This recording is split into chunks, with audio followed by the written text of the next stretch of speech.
Someday we'll get paid for this. The guy came in, he got a tattoo, and it was, he wanted a table saw, like a line drawing of a table saw, then a line drawing of a martini glass with a plus sign in between, and then an equal sign, and then a line drawing of a hand with like two fingers, and then sure enough, the guy had like two fingers on his hand, you know. And like the guy that did the tattoo was just like, that's the stupidest thing I ever heard. And he like put down his equipment and never tattooed again. But I was like, wow, that sounds like my dream tattoo. I don't understand that.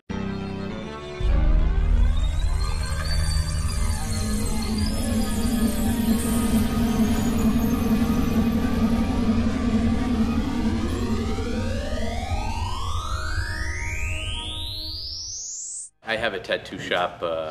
It's in Greenpoint, Brooklyn. It's called East River Tattoo. Yeah, I mean, tattoo style is pretty similar to the drawing style, though. It's sort of kind of like a lot of sort of scrimshaw style, like real wood block kind of engraving style kind of thing. A lot of old nautical stuff. Sort of the projects that I do in general kind of usually deal with sort of looking at like historical obscurities and sometimes, you know, with video and whatnot, I'll kind of embellish some aspect of this oddity to,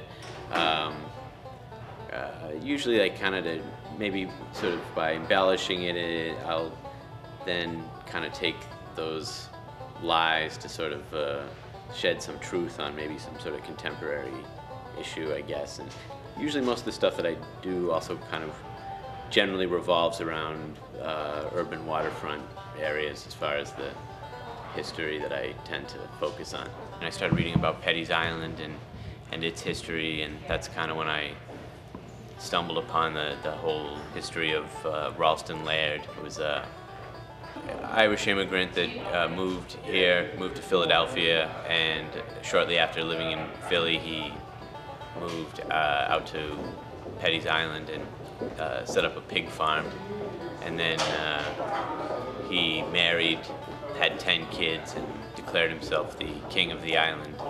I just started reading more about his time on the island, and then eventually how he was forced to leave the island, and then how the island eventually became a storage facility for a large oil company. And then of course Citgo was purchased by Venezuela, so it's now technically belongs to Hugo Chavez.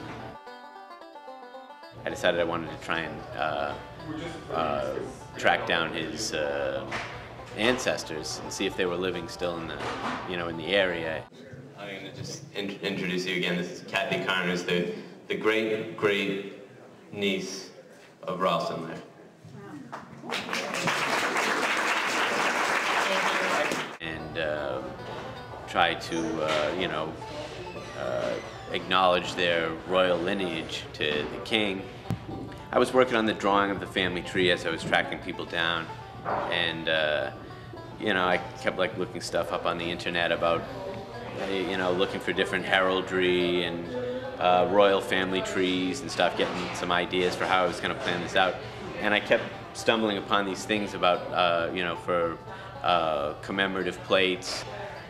I guess I started to realize that a lot of these commemorative plate factories all started around Pennsylvania, like the Franklin Mint and whatnot. So I decided to kind of make a commemorative plate for all of the different royal family members that I could track down over the internet, that I contacted and got pictures of them. But the strange thing that happened, I guess, was that simultaneously while I was making these trips out to the island to dig up artifacts from the site of where I think the Laird Palace was, and while I was having these plates made up, this other group that I was unaware of, the LKLA, the Laird Kingdom Liberation Army, was also going out to the island, and apparently had taken over a small section of the island, and then painted this giant mural on top of one of the cylindrical fuel storage tanks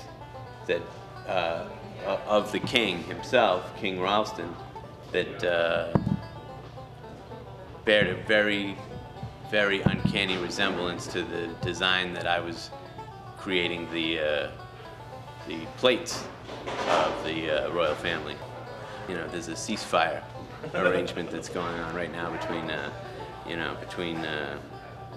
LKLA and Hugo Chavez, and so it's right now I'm just kind of trying to honor and respect their arrangement, because they've decided to maintain the ceasefire for the duration of my show. So I realized that the one group of people that I didn't say thank you to were the trustees of the Historical Society.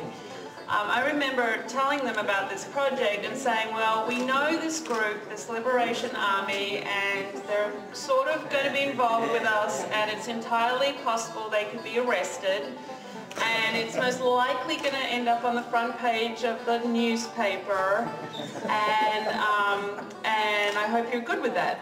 But by the way, we have the funding.